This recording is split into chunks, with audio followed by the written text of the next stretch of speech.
नमस्कार सभी को। और आज हम बात करेंगे ईस्ट बंगाल के बारे में। तो देखिए, एक जमाना हुआ करता था जब ईस्ट बंगाल और मोहन बागान ये एक ऐसे नाम थे हमारे भारतीय फुटबॉल के, मतलब आप इनको भारतीय फुटबॉल का पिलर बोल सकते थे। ऐसे क्लब्स हुआ करते थे। तो आज देखिए कि एटी के मोहन बागान, मतलब मोहन बागान एटी के में मर्ज हुआ और आज एटी के मोहन बागान सही स्थिति में चल रहा है, सही रन कर रहा है। भले वो मतलब कि फैंस चाह रहे हैं कि मर्जर टूट जाए, वो एक अलग बात है, लेकिन वहाँ का जो मैनेजमेंट था, उनको आईएसएल में आना था और उनको क्लब को सस्टेन करने के लिए जो चीज़ें सही समझ में आई उन्होंने मर्ज किया। आज क्लब एक ऐसी स्थिति में एएफसी कप में पार्टिसिपेट कर रहा है, आईएसएल में अच्छी स्थिति में है, मतलब कोई दिक्कत नहीं है। बस वो मर्जर का जो प्रॉब्लम है वो अलग चीज़ है, उसकी बातें हम नहीं करते। लेकिन आप सेम टाइम पे एक चीज़ देखिए कि ईस्ट बंगाल जो भी उसी लेवल का क्लब है, उतना ही बड़ा क्लब है और वैसे ही फैन फॉलोइंग है उसकी, उतना ही प्रेस्टिजियस क्लब वो भी है। लेकिन आज ईस्ट बंगाल की हालत देखिए, आप टेबल में जाइए आईएसएल के नीचे में दिखेगा, ठीक है।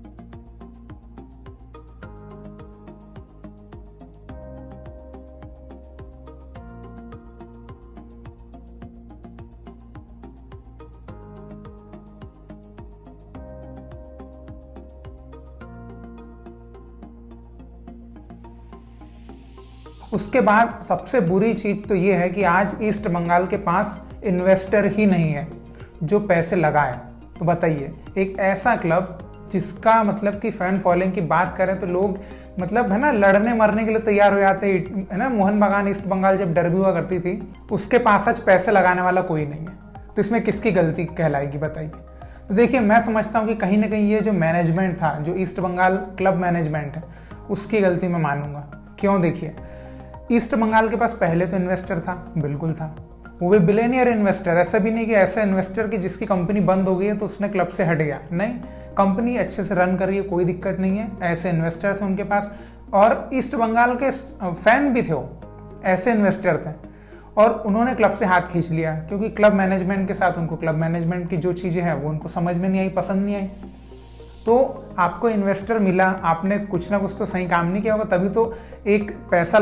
देखिए, जो बिलियनियर्स होते हैं उनको पैसा कहाँ लगाना है कहाँ नहीं लगाना है बहुत समझ होती है, कहाँ उनको स्पोर्ट्स में इन्वेस्ट करना चाहिए। आज देखिए, जितने भी इन्वेस्ट किए हुए हैं सबके क्लब कितने सही चल रहा है। किसी को प्रॉब्लम भी हो रही है, जैसे कि रेवेन्यू वगैरह उतना नहीं हो रहा है, लेकिन फिर भी वो कंटिन्यूसली इन्वेस्ट तो कर ही रहे हैं उनको। लेकिन यहाँ तो क्लब से हाथ ही हटा लिया है ना श्री सीमेंट ने, तो क्लब मैनेजमेंट की कुछ प्रॉब्लम होगी ना, तभी तो एक पैसा नहीं लगाया किसी ने। उसके बाद चलो ये चीज़ मान लो किसी ने हटा लिया, उसके बाद आपके पास एक और इन्वेस्टर आता है वसुंधरा, जो कि हमारे देश का नहीं, दूसरे देश का, बांग्लादेश का। उसके साथ भी डील फाइनल नहीं हो पाती है, ठीक है। तो मतलब वहाँ पे भी आपके कुछ हो सकता है, आपके कुछ अलग टर्म्स एंड कंडीशन रहे हो। तो अभी ऐसी स्थिति है कि अभी थोड़े टाइम बाद जो है डूरंड कप आने वाला है, जिसमें क्लब्स को खेलना है और आपके पास फाइनेंस करने वाला है ही नहीं। तो बताइए क्लब सस्टेन कैसे करेगा? फिर ऐसी स्थिति हो जाएगी क्लब को है जो बंद करना पड़ेगा। अब सोचिए, पैसा लगाने वालों की ना तो बंगाल में कमी है ना भारत में कमी है, लेकिन उनको बाटली में उतारना, उनको कन्विंस करना फाइनेंस करने के लिए, ये क्लब मैनेजमेंट की जिम्मेदारी है, जो अभी तक नहीं कर पाए। इतना टाइम हो चुका है। मतलब देखिए, श्री सीमेंट से पार्टनरशिप टूटे तो महीने भर हो चुके हैं, मतलब काफ़ी टाइम हो गया है, इतना टाइम हो गया, लेकिन अभी तक कोई फाइनल टॉक्स जो बोलते, जिसको कि फाइनल एग्रीमेंट कहीं पहुंचे बात, वो उसकी कहीं हवा भी नहीं है, कोई अता पता भी नहीं है। अभी बीच में एक वो अफवाह ऐसी उठी थी कि मैनचेस्टर यूनाइटेड के साथ कुछ एग्रीमेंट चल रहा है, ऐसी कुछ अफवाह उठी थी। तो अफवाहें तो बहुत उठ रही है, लेकिन फाइनल कुछ नहीं हो पा रहा। तो ये एक बहुत बड़े विचार करने की बात है, क्योंकि आप देखिए, इतना बड़ा क्लब, जो नए नए क्लब्स आ रहे हैं उनको तक इन्वेस्टर मिल रहे हैं और एक नंबर क्लब जो है रन हो रहा है, मतलब कोई दिक्कत नहीं है। आप सोचिए, दिल्ली डायनामोस को दिल्ली में प्रॉब्लम थी, वो उड़ीसा के पास गए, उड़ीसा के साथ पार्टनरशिप करी, उड़ीसा एफसी बनी और काम चालू, क्लब एक नंबर रन कर रहा, कोई दिक्कत नहीं है। ये क्लब मैनेजमेंट का काम होता है कि आप क्लब को कैसे चलाना चाहते हैं, उसको कैसे सस्टेन, कैसे रन करना, ये सब चीज़ें आप किस तरह से प्लानिंग करते हैं, क्लब मैनेजमेंट के ऊपर है जो है। अब ईस्ट बंगाल में यही दिक्कत है, इसीलिए जो है क्लब की ऐसी स्थिति आप देखिए ना, आईएसएल में इतना बड़ा दिग्गज क्लब नीचे सबसे। सोचिए फैंस को कितना बुरा लगता होगा कि उनका एक इतना बड़ा क्लब, और सेम टाइम पे जो उनका सबसे बड़ा प्रतिद्वंदी है मोहन बागान, एटी के मोहन बागान, वो एकदम टॉप पे चलता है, मतलब सेमीफाइनल खेल रहा है, एएफसी कप में।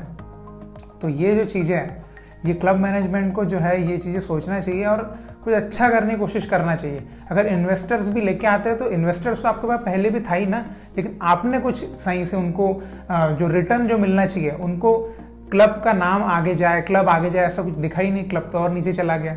आपने प्लेयर्स सही साइन नहीं कर रहे, जो आपके स्काउटिंग टीम में रहेंगे उन्होंने सही काम नहीं करा।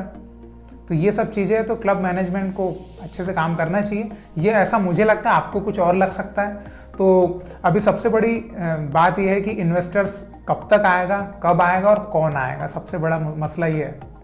तो देखिए, ये जो भी है दिक्कतें हैं ईस्ट बंगाल के साथ, मैं तो पूरी तरह से ये मानता हूँ कि क्लब मैनेजमेंट जो है वो अपने काम जो है शायद सही नहीं कर रहा होगा, तभी ये दिक्कतें आती है। क्योंकि अगर वहाँ से काम सही होता है तो सामने इन्वेस्टर्स की तो भाई पैसे वालों की कमी नहीं है भारत में, है ना। एक IAS ऑफिसर के किचन में पड़े 20-20 करोड़ रुपए, तो कोई दिक्कत नहीं पैसे वगैरह की, है ना। एक विधायक के पास इतना पैसा होता है हमारे यहाँ कि ISL का क्लब चला सकता, कोई दिक्कत नहीं है ना। बेईमान विधायक की बात कर रहा हूँ कि बेईमान विधायक रहेगा, बेईमान सांसद रहेगा, इतना पैसा आराम से होता है, ISL में क्लब खड़ा कर दे, कोई दिक्कत नहीं है। तो यही है बात है। तो आप बताइए, आप इस चीज़ को किस तरह से देखते हैं? ईस्ट बंगाल जो आज इतने बुरी कंडीशन में चल रहा है, और ये देखिए बुरा मत मानिएगा जो ईस्ट बंगाल के फैंस हैं, ये स्थिति बनी हुई है, बहुत बुरी स्थिति में ईस्ट बंगाल क्लब है अभी, इस चीज़ को मानना पड़ेगा। प्लेयर्स जो है अभी वो साइन तो कर रहे हैं, लेकिन वो ये है कि अगर मान लीजिए इन्वेस्टर सही नहीं आता तो फिर प्लेयर्स वो निकल जाएंगे ना, उनको सैलरी सही नहीं मिलेगी, उनके कॉन्ट्रैक्ट में जो रहेगा उनको सही नहीं मिल पाएगा, तो फिर वो छोड़ देंगे, फिर क्या मतलब रहेगा। तो यही सब चीज़ें, आप इस चीज़ को किस तरह से देखते हैं, आप किसकी गलती इसमें समझते हैं, या जो भी आपके दिमाग में आता है ईस्ट बंगाल की स्थिति का कारण क्या हो सकता है आपके हिसाब से, आप जरूर कमेंट में लिख के बताइएगा, ठीक है। और हम यही आशा करते हैं कि ईस्ट बंगाल को बहुत अच्छा इन्वेस्टर मिले, क्योंकि देखिए इतने बड़े क्लब को ऐसी स्थिति में देखना ये बहुत बुरी बात है। ये क्लब वो क्लब है भैया जो ISL जीत सकता है, लेकिन वो ऐसी स्थिति में चल रहा है कि रेलीगेशन जोन हो, तो रेलीगेशन वाला सिस्टम अभी है नहीं तो कितनी बुरी बात होती। तो आप बताइएगा आपकी राय ईस्ट बंगाल के लिए जो भी हो सकती है, और इसी तरह भारतीय फुटबॉल को सपोर्ट करते रहिए। बहुत बहुत शुक्रिया वीडियो देखने के लिए। जय हिंद, जय भारत।